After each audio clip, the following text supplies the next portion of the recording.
I ain't going crack-a-mouth, said Arthur. Arthur, you'll love space. Think of all the new friends you'll make in space, said his mother. I have fond memories of my own space days.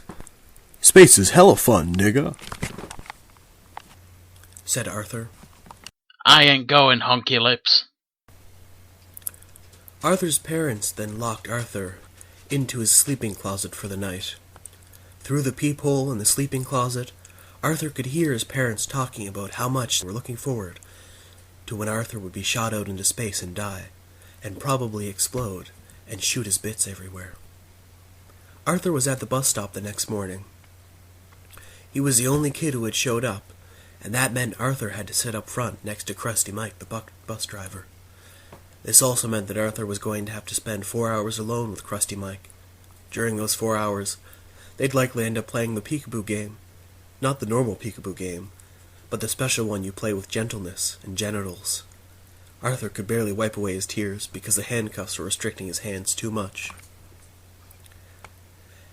When the bus passed Space Rape Horse, Krusty Mike stopped teasing. Look at those guys, said Arthur. There was a huge group of muscly black men pumping iron and looking at Arthur as if he was an all-you-can-eat buffet. They're going to be in great shape for our scavenger hunt. No wonder they always win. Wait a minute. You're not taking me to Space Station. You're taking me to Space Pigeon, said Arthur. Note, dear Mom and Dad, I now realize that I was never going to the space station. I now realize that maybe this was your intention all along, to take me to the space prison. You know I'll probably die out here, but I'll definitely get raped first. I'm very homesick. I miss you very much. Please write soon. Love, Arthur. Arthur was escorted to his holding cell, where he met his two cellmates, Crazy Raoul and the Fist. Crazy Raoul was a skinny cokehead who had got high off fecal matter, and the Fist was an 8-foot pansexual black man. Crazy Raoul had the top bunk, and the Fist got the bottom bunk. That meant that Arthur had the middle bunk, which really just meant that him and Fist would have to alternate between sleeping on the bed and sleeping on the floor. Mostly Arthur slept on the floor.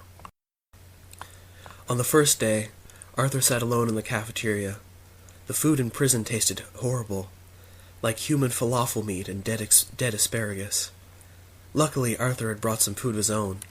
Unluckily, when the Fist noticed Arthur's food, he demanded that Arthur fist the Fist in the urethra as a tax on his produce. So that happened.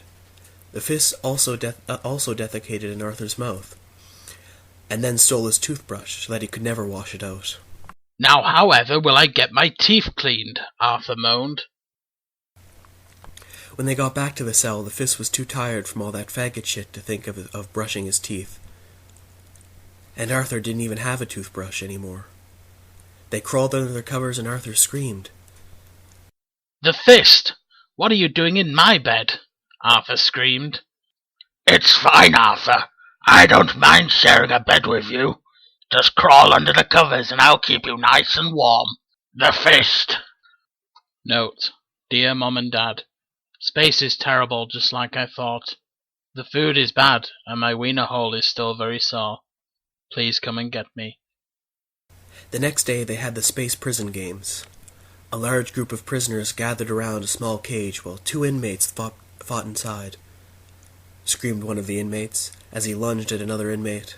The other team was beating Arthur's team, and if they won, they also got to beat Arthur's teeth. Disgusting, said the Fist. I'll never live this one down. In fact, that whole week was horrible. Arthur had to clean the space latrine, test the space tasers on himself, participate in the prison games, and he also got space poisoned. On top of that, the Fist sat in his cell carving a shank out of Arthur's toothbrush. Every now and then, the Fist would look over at Arthur and make a urethra pummeling motion with his shank, as if to say, I'm gonna get ya! Note, dear Mum and Dad, I miss you and cry now all the time. My name is no longer Arthur. The prisoners have permanently changed it, and if I go by my birth name they say they'll slit my throat under the cover of the night. Space doesn't even have a night, and yet I find that really intimidating. When are you coming to get me? Space is gross. Love, the Fuzzy Nippler. The Fuzzy Nippler had a lot to write about. The fist carving a shank was bad enough, but now really weird things were happening. Crazy Raoul started going on about a cyborg incest lizard that was feeding him government intel, and the fist had started talking entirely in gibberish riddles and questions. Needless to say, it was impossible to get any sleep in that cell. At first, Fuzzy Nippler didn't believe Crazy Raoul, but every now and then the prison was quiet. The Fuzzy Nippler could swear that he heard the sound of a lizard slithering secrets through the metal bars in the tiled hallways. No, dear Mom and Dad, space gives me the creeps. I've spent so much time with the prisoners that now I'm talk like Ebonics. Hella nigga, cherished like no other. The Fuzzy Nippler. The Fuzzy Nippler soon became way too scared to even do anything. What if there really was a demon sex lizard? The next day, the Fuzzy Nippler overheard the cellmates next door making plans to deceive his cellmates into believing that there really was a cyborg incest lizard, so that the cellmates would get distracted and lose the prison games. For a moment all was quiet. Then the fist spoke up. "I'm not too sure about this," thought Fuzzy Nippler.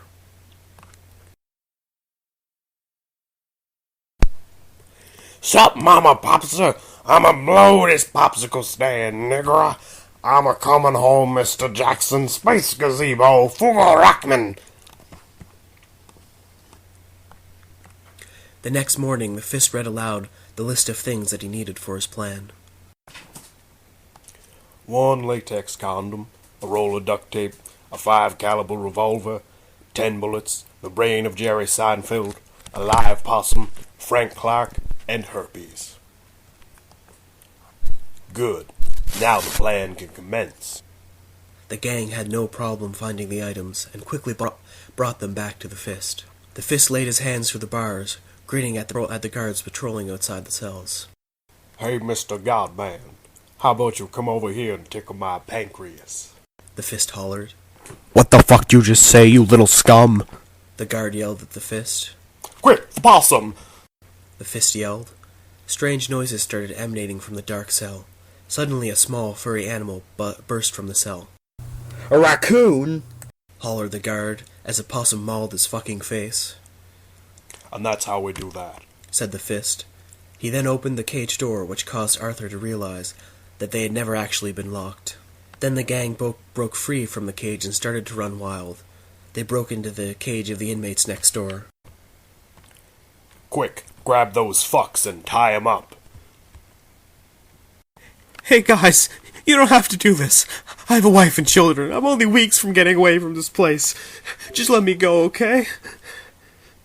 Just let me go, okay? Cried the prisoner as a Fuzzy Nippler started to tie his wrists to the bars, and Crazy Raoul waved the gun around screaming. The Fuzzy Nippler finished tying them up. What do you think? I'm so motherfucking retarded, man? You think you can pull that kind of fucking shit around me? Oh, fuck. Vive la fucking France, man. I'll blow your fucking brains out, man.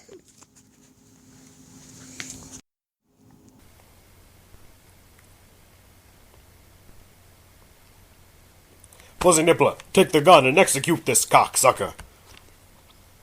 Do it, faggot! Do it, faggot! The prisoner screamed as blood and spit ran down his face. Fuzzy Nippler had no choice.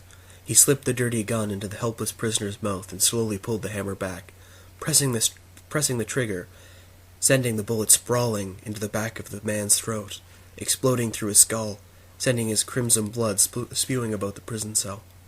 A single tear rolled down Fuzzy Nippler's cheek.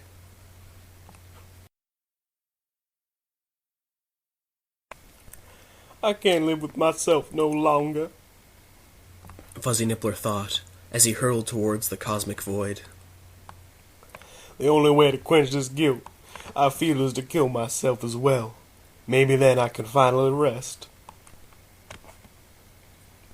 I never knew space was so cold. The Fuzzy Nippler thought as the vacuum of space blew apart Fuzzy Nippler's body, bursting him into a million pieces of tiny space debris. Rest had never been so painful.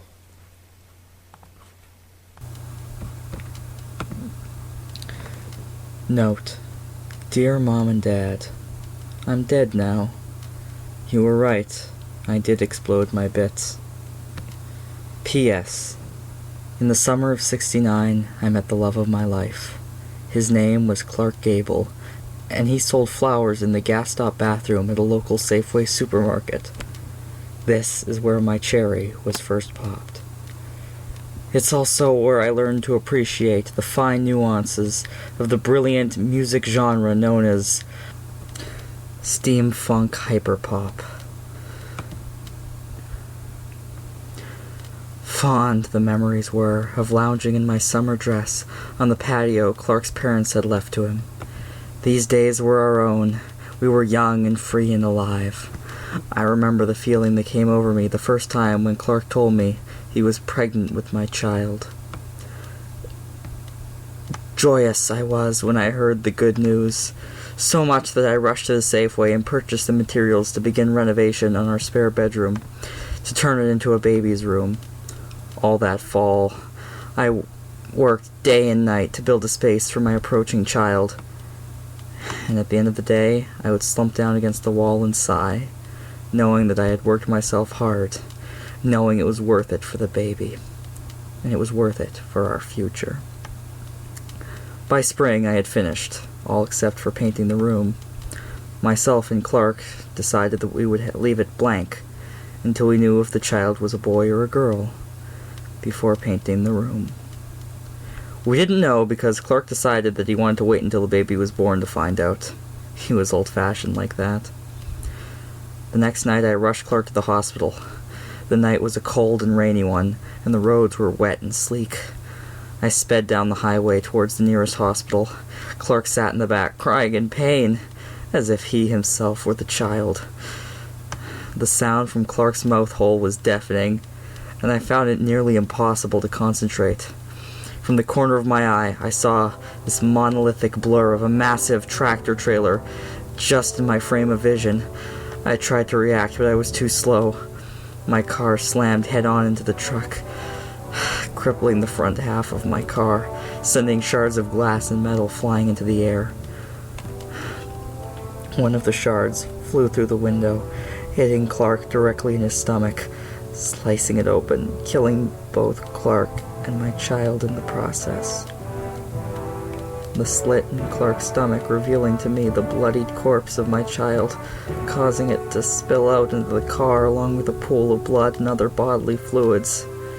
It was then I realized, as I clutched my unborn child in my frozen cold hands, that a man could never have this. The man could never have in this world what he doesn't take for himself. I realized that I had gone through life living in a fairy tale, that now it was time to grow up and become the aardvark I was supposed to be. To this day, the walls of that room still lay unpainted, and I have dared not look at them since. That's why I put up with this space shit. That's why I let myself go along to space prison. That's why my name is Arthur. And that's why I'm an aardvark.